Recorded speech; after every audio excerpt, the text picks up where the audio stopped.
다 함께 기도하심으로 5월 14일 매일 예배 시작하겠습니다. 기도합니다. 거룩하시고 사랑과 은혜가 풍성하신 하나님 감사합니다. 오늘도 우리가 하나님께 매일 예배를 통하여 하나님께 예배 올려드릴 때 그곳이 어느 곳이든지 간에 그곳 가운데 하나님의 특별한 은혜와 하나님의 임재하심이 함께 하시길 간절히 기도합니다. 하나님, 특별히 가족끼리 함께 예배를 드리는 그런 가정이 있다면 하나님께서 그 자리에 참석한 모든 가족들이 말씀 안에서 하나가 되게 하시고 하나님께서 정말 부어주시는 그 말씀의 은혜가 충만케 경험되는 귀한 시간 될 수 있도록 축복하여 주시옵소서. 야곱이 12아들을 머리 위에 안수하여 한 명씩 이름을 불러가며 축복 기도를 해주었던 것처럼 온 가족이 둘러앉아 예배할 때 축복의 기도가 선포되게 하시고 이를 통하여 자자손손 하나님의 은혜를 누리는 복된 믿음의 가정 될 수 있도록 하나님께서 은혜 베풀어 주시옵소서. 사랑하는 교회를 위해서 기도합니다. 아버지, 올해도 벌써 저희가 절반이 가까워져 가는 가운데 있습니다. 절반을 가까이 지나가고 있습니다. 하나님, 더 놀라운 부흥과 더 깊은 은혜를 경험하는 한 해가 되게 하시고 육신의 나이를 먹어가는 만큼 신앙의 성숙도 날마다 깊어질 수 있도록 축복하여 주시옵소서. 보이지 않는 곳에서 늘 예배를 위해서 섬기는 손길들이 있습니다. 한 분 한 분 주님께서 기억하시고 모든 것을 아시는 주님께서 아버지 그들의 삶 가운데 놀라우신 축복으로 함께하여 주시옵소서. 그 가정과 직장과 사업장이 정말 이삭의 축복을 누리게 하시고 흉년 중에도 풍년을 경험하는 복된 우리 모든 성도님들의 가정과 또 아버지 일터와 우리 믿음의 공동체 교회가 될 수 있도록 하나님 함께하여 주시옵소서. 하나님, 국내외 각국에 계신 선교사님들을 위해서 기도합니다. 선교사님들의 믿음으로 뿌린 씨앗들이 싹을 틔우게 하시고 건강하게 자라서 수많은 열매를 맺게 하시며 그것이 또 다른 씨앗이 되어서 새로운 생명을 낳게 되는 귀한 역사가 일어나게 허락하여 주시옵소서. 선교사님들의 건강을 지켜주시고 재정에 부족함이 없게 인도하여 주시고 또한 그분들의 자녀에게도 주님께서 은혜 위에 은혜를 더하사 앞길을 활짝 열리게 해 주심으로 하나님의 귀한 복음의 은혜를 누리는 귀한 자녀 될 수 있도록 하나님 함께해 주시옵소서. 아버지, 오늘도 하나님의 말씀을 듣기 원합니다. 성령님의 음성이 아버지 이 말씀을 듣는 모든 분들에게 대언되어지게 허락하여 주시옵시고 말씀을 통한 감화 감동의 역사가 일어나게 허락하여 주시옵소서. 또한 성도님들이 그 말씀을 통하여서 은혜의 보좌 앞으로 날마다 가까이 나아갈 수 있는 귀한 시간 될 수 있게 허락하여 주시길 간절히 바라오며 이 모든 말씀 예수님의 이름으로 기도하옵나이다. 아멘. 찬송가 274장입니다.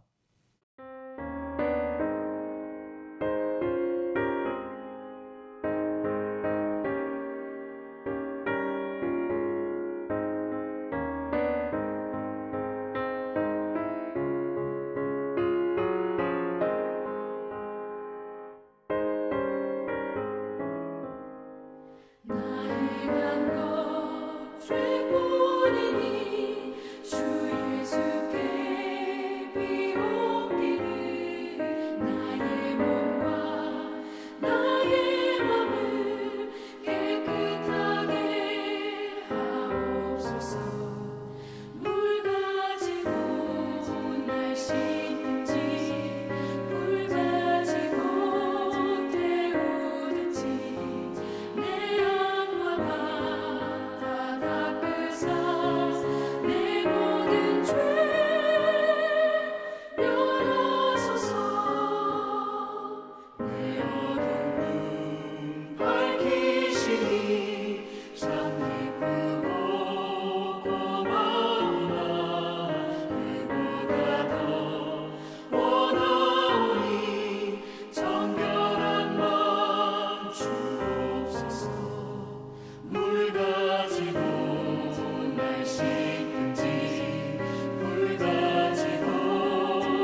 오늘 우리가 함께 읽을 본문 말씀은 열왕기상 16장 29절부터 34절까지의 말씀 되겠습니다.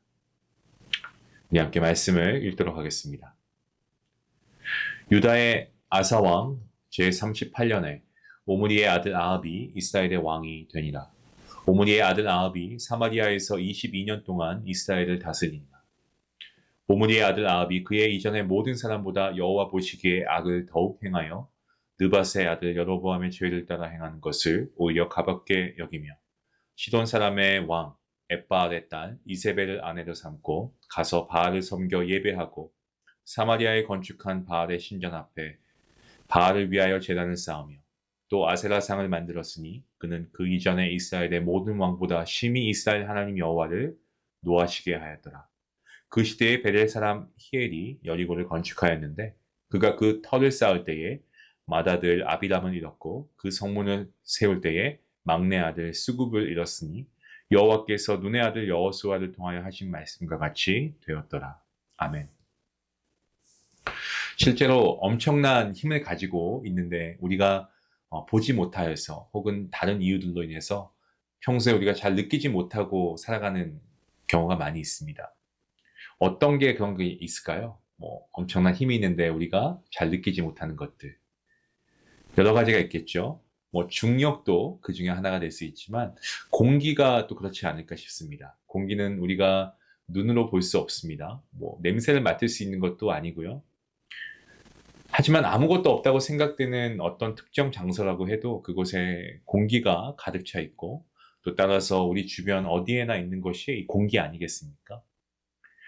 그런데 여러분 놀라운 것은 이 공기가 힘이 있습니다. 그래서 이 물질이기도 하고요. 무게를 갖고 있다는 것을 발견한 인물이 있습니다. 우리가 알고 있는 인물인데 갈릴레이라고 하는 인물입니다. 그래서 이 갈릴레이 이후에 과학자들이 밝혀낸 그런 어떤 증거에 의하면 이 공기가 힘이 있다고 해요. 그래서 힘을 가지고 있는데 이 공기의 힘 혹은 이 공기의 무게를 말하는 이 1기압이 가진 힘이요. 약 1.3kg 정도 된다고 합니다. 그러니까 1기압에 1.3kg 정도의 힘이 있다는 거예요. 여러분 1.3kg라고 하면 그 힘이 정말 실로 어마어마하다라고 할 수 있죠. 공기 외에도 힘이 엄청남에도 불구하고 우리가 쉽게 느끼지 못하는 것들이 제법 많습니다. 그렇다고 여러분들이 그런 것들을 다 아실 필요는 없습니다. 그런 것들을 느끼지 못하고 살아간다고 해도 우리가 사는데 지장이 없죠. 우리가 인정하든 인정하지 않든 우리가 항상 마시고 있는 것, 이 공기 아니겠습니까? 늘 우리 곁에 있습니다. 근데 성도 여러분, 제가 이 말씀을 드리는 이유가 무엇이냐면 여러분이 정말 그 힘을 인정하고 그것을 여러분의 것으로 만들어야 할 것이 있다는 거죠. 성도로서 말입니다. 느끼지 못하고 알지 못하면 그만큼 여러분에게 손해인 것이 있다라는 사실입니다. 그것은 바로 하나님의 말씀의 힘입니다. 저는 우리가 계속해서 지난달부터 열왕기서를 묵상하고 있지 않습니까? 이 열왕기서를 계속 우리가 함께 묵상하면서 깨닫게 된 게 뭐냐면 이 열왕기서만큼 하나님의 말씀의 힘을 강조하는 성경 구절도 없다라는 생각이 들었습니다. 물론 하나님 말씀 자체가 하나님 말씀의 모든 능력을 우리가 다 알고 있죠. 하지만 특히나 이 열왕기서는 더 하나님 말씀의 힘을 강조하고 있는 성경이 아닌가라는 생각이 들었습니다. 하나님께서 남왕국 이 유다와 그리고 북왕국 이스라엘의 왕이 되는 사람들에게 가장 먼저 요구하신 것이 있습니다. 여러분. 그것은요. 하나님 말씀대로 살아가고 하나님의 말씀에 따라 국가를 다스려야 한다라는 거죠. 말씀의 기준을 가지고 살 것을 요구하셨습니다. 남왕국 유다에서 이 새로이 왕에 즉위하는 자에게는 그 조상 다윗의 길로 행하면 복을 줄 것이다 라고 말씀하시고요. 그리고 북왕국 이스라엘의 왕이 되는 자에게는 북이스라엘의 첫 왕인 이 여로보암의 길로 행치 아니하면 복을 줄 것이다 라고 하나님이 약속하십니다. 자, 남유다의 왕이 된 자가 다윗의 길, 다시 말씀드리면 하나님 중심으로 하나님의 말씀대로 산 그 길을 가야 하고 왕국 이스라엘의 왕이 된 자는 북왕국 이스라엘의 왕이 된 자는 말씀을 무시한 이 여로보암의 길을 버리고 하나님의 말씀을 따라 걷는 길로 가야 했습니다. 특히 이 북왕국의 경우 어떻습니까? 왕이 된 자가 하나님 말씀의 길이 아닌 여로보암의 길로 행하면 하나님께서 진노하사 그와 그의 자손과 온 집안을 멸할 것이다 라고 선언하셨습니다. 그런데 이 말씀을 들은 이스라엘 왕들의 반응이 어떠했습니까? 우리가 계속해서 지켜보고 있는 것처럼 그렇습니다. 하나님의 경고의 말씀을 철저하게 무시합니다. 결과는 어떠했습니까? 먼저 북왕국의 첫 왕인 경우 여로보암, 하나님은 그를 이스라엘의 10개 지파라는 큰 몫을 주어 왕으로 삼으십니다. 그러면서 다윗처럼 행하면 그 나라가 영원할 것이라고 말씀하셨습니다. 하지만 그는 어떻습니까? 하나님 말씀 무시하고 우상을 숭배했고요. 그리고 백성들에게 심지어 우상 숭배를 장려하기까지 했습니다. 그러한 정책을 만들었습니다. 그러니까 정책적으로 우상을 숭배하도록 왕과 국가가 나서서 하나님을 배반하고 우상을 숭배하게끔 만들었다는 정말 어이없는 그러한 현실이었죠. 그런 여로보암에게 하나님께서는 그의 자손들이 다 멸절될 것이고 그 자손 가운데 평안히 죽어 무덤에 제대로 장사되는 사람이 없이 짐승의 밥이 될 것이다. 정말 비참한 신세가 될 것이다 라고 경고하셨습니다. 자, 그럼에도 불구하고 여로보암은 그 말씀을 귀담아 듣지 않습니다. 결국 하나님의 말씀은 그대로 성취가 되었습니다. 그의 아들 때에 가서 아들과 온 가족들 비참한 결말을 맞이하고 맙니다. 이렇게 비참하게 온 집안이 그야말로 폭삭 망해버린 여로보암의 집안을 뒤이어서 왕이 된 사람이 있는데 바아사라고 하는 인물입니다. 그가 왕이 될 때에도 하나님께서는 그에게 미리 말씀하십니다. 여로보암의 길을 가서는 안 된다. 하지만 어떻습니까? 그는 하나님 앞에 범죄하여서 죄악을 일삼고 하나님께서는 다시 경고의 말씀하십니다. 내가 너로 여로보암의 집처럼 쓸어버려서 자손이 없게 하고 그렇게 죽은 자를 짐승들이 먹게 할 것이다. 바아사는 여로보암 왕이 하나님의 말씀을 무시했다가 온 집안이 비참하게 끝나는 것을요 실제로 목격한 인물입니다. 그런데도 불구하고 그는 하나님의 말씀을 귀담아 듣지 않고 무시하고 흘려버립니다.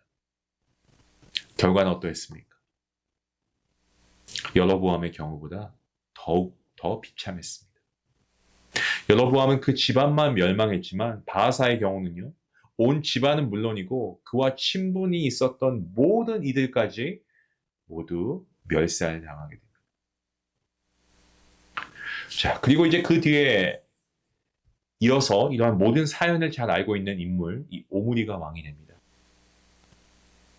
그런데 그도 하나님 앞에서 악을 행합니다. 그런데 이전에 있었던 그 어떤 이들보다 더욱 악을 행했습니다. 그런데 이 오므리의 아들로서 왕이 된 인물, 이 아합은요. 정말 그보다 더 했습니다. 한술 더 떴습니다. 이스라엘 역사상 가장 악한 왕이라던 여로보암보다 더 악한 왕이 오므리 왕이었는데 그 뒤를 이어 왕이 된 아합 왕에게 붙은 수식어가 오늘 본문 30절 말씀에 나와 있죠. 뭐라고 되어 있습니까? 그의 이전의 모든 사람보다 여호와 보시기에 악을 행하여. 이렇게 아합 왕이 하나님 보시기에 악을 행하는 사람이었다는 기록의 끝부분, 이 34절 말씀에 보시면 히엘이라고 하는 사람이 등장하고 있습니다. 이 사람이 여리고성을 쌓은 기록이 또한 나오는데요. 다시 말씀드리면 왕들과 그 왕들의 업적을 중심으로 기록되어 오던 성경 본문에 그리고 지금까지 이스라엘의 수도인 사마리아와 오므리 왕조의 왕들에 대한 기록이 계속 되어 오다가 왕들과 왕궁의 이야기 사이에 갑자기 좀 생뚱맞게 느낄 수도 있지만 이 여리고성 이야기와 여리고성을 쌓은 히엘이라고 하는 인물에 관한 말씀이 등장하고 있습니다. 여러분 분명하게 이유가 있겠죠. 그 이유가 무엇입니까? 본문 34절 말씀에 보시면 베델 사람 히엘이 여리고성을 건축하는데 건축 초기에 장남을 잃고 건축 말미에는 막내 아들을 잃어버렸다라고 기록하고 있습니다. 그러니까 한꺼번에 두 아들을 잃어버린 겁니다. 성경에서 여리고성을 쌓던 히엘과 그 자녀 둘이 죽음을 맞이하고 있는 기록을 기록하고 있는 데는 그만한 특별한 이유가 있습니다. 여리고가 어떤 곳입니까? 역사적으로 가장 오래된 성읍 아니겠습니까? 성읍 가운데 하나죠. 이 여리고가 중요한 곳이 된 것은요. 어, 출애굽한 이스라엘이 40년간의 광야 생활을 마치고 이 가나안, 하나님께서 약속하신 언약의 땅 가나안으로 들어가는 최초의 가나안 성읍이었기 때문에 그렇습니다. 가나안으로 진군하던 이스라엘이 마주한 여리고성은요, 난공불락의 요새처럼 보여졌습니다. 그런데 여호수아와 이스라엘은 이 성을 어떻게 합니까? 6일 동안 하루에 한 번씩 돌고 마지막 7일째 7번을 돌라고 하는 하나님 말씀에 순종했고요. 그 결과 여리고성이 무너져 정말 하나님의 그런 말씀에 순종함으로 기적적으로 가나안 진입의 첫 걸음을 뛰기 시작했습니다. 그때 여호수아는요, 하나님으로부터 말씀을 받고 무엇이라고 예언합니까? 앞으로 이 성을 건축하는 사람들은 저주를 받아서 기초를 쌓을 때 장남을 잃게 되고 마지막 과정에서는 막내 아들을 잃을 것이다라고 예언했습니다. 자, 그런데 오늘 말씀에 보면 이 히엘이라고 하는 이 인물이 이러한 하나님의 말씀을 알고 있었음에도 불구하고 여리고 재건 공사를 시작했다는 거죠. 아마 그런 말씀이 있었다는 것은 알지만 꼭 말씀대로 된다는 법도 없고, 그리고 그 말씀이 있은지도 어제 그제 일도 아니고 일주일 전 몇 달 전 일이 아니고 500여 년의 세월이 흘렀기 때문에 그 긴 시간 동안 이게 무슨 대수롭지 않게 생각이 된 겁니다. 그리고 여리고성을 쌓기 시작한 거죠. 자, 그런데 기초를 놓을 때 어떻게 됩니까? 정말 오래전 그 말씀대로 장남이 죽습니다. 근데 정말 여기서 우리가 주목해야 할 것은 거기서 멈추지 않는다는 거예요. 그러면 말씀이 정말 그 말씀대로 되는구나라는 것을 깨닫게 되면 멈춰야 하는 게 정상인데 그렇지 않습니까? 그런데 그렇지 않고 부득이 성을 쌓다가 결국엔 막내 아들까지 잃고 갑니다. 하나님의 말씀이 하나도 헛되지 않고 그대로 된 것입니다.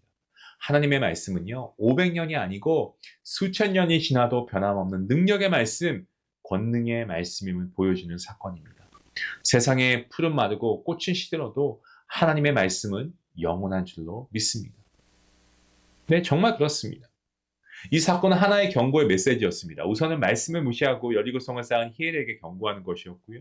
동시에 범죄하고 있는 이스라엘 백성들에게 경고하는 것이었고, 더 나아가서 그 중심에 서 있는 아합을 향한 메시지였습니다. 너 지금 하나님 말씀 무시하는데 그 결과가 어떤지 아냐? 여리고성을 쌓으려면 이 히엘 집안의 불행을 눈여겨보고 빨리 깨닫고 돌이키길 바란다. 만약 깨닫지 못하면 너 역시도 말씀대로 진노를 면치 못할 것이다. 하나님의 말씀을 두려워해라. 하나님 말씀은 반드시 그대로 이루어진다. 이러한 메시지를 담고 있죠. 사랑하는 성도 여러분, 이 말씀은요, 오늘 저와 여러분을 향한 경고의 말씀이기도 합니다. 때문에 우리가 두렵고 떨리는 마음으로 이 말씀을 받아야 하겠습니다.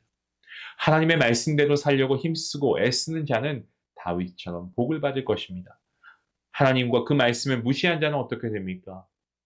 우리가 열왕기서를 보고 있는 이런 악한 왕들처럼 여로보암, 바하사, 아합 그들이 받은 하나님의 진노, 심판. 오늘 우리가 하나님 말씀대로 살지 않으면 우리도 이러한 것들을 피할 방법이 없습니다. 성도 여러분, 오늘 우리 시대 그리스도인들 가운데 아합 왕이나 당시 이스라엘처럼 드러내놓고 하나님의 말씀을 무시하는 사람들 없어 보입니다. 물론 이단들은 그렇게 하지만요. 교회라고 하는 믿음의 공동체 안에서는 적어도 그런 사람들이 없어 보이죠. 그런데 문제는 예레미야 시대처럼 겉으로는 하나님의 말씀을 존중하는 척하면서 정말 삶 가운데에서 가정이나 직장이나 대인관계나 혹은 업무 가운데에서 하나님의 말씀을 무시해 버린다는 겁니다.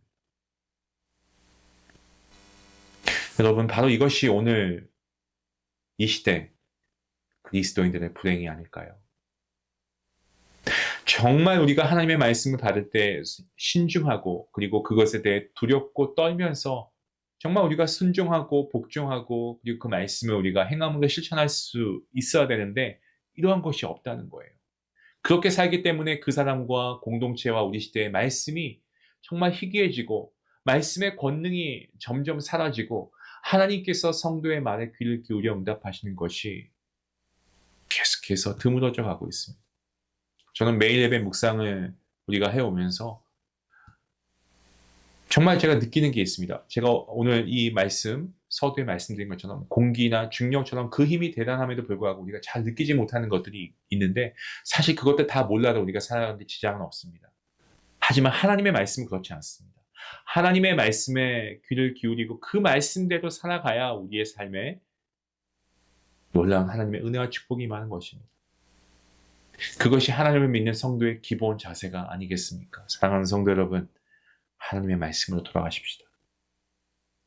하나님의 말씀대로 사십시다. 이렇게 하나님의 말씀대로 순종하고 살아갈 때에 하나님의 말씀의 힘과 능력이 우리의 삶 가운데 분명하게 역사할 줄로 믿습니다. 그 믿음을 가지고 말씀으로 돌아가는 귀한 저와 여러분들 될 수 있기를 주님의 이름으로 간절히 축원합니다. 기도하시겠습니다. 하나님 감사합니다. 손에 쥐었다고 해서 우리가 영원토록 쥐일 수 있는 것이 아니고 또 우리가 손에 없다고 해서 우리가 그것을 영원히 놓치고 있는 것은 아닙니다. 중요한 것은 우리가 살면서 무엇을 가지고 무엇을 가지지 않고 있느냐. 어떤 세상의 기준이 아닌 우리가 정말 하나님 말씀에 기준하여서 우리에게 꼭 필요한 것이 있다면 그것은 바로 하나님의 말씀인 줄로 믿습니다.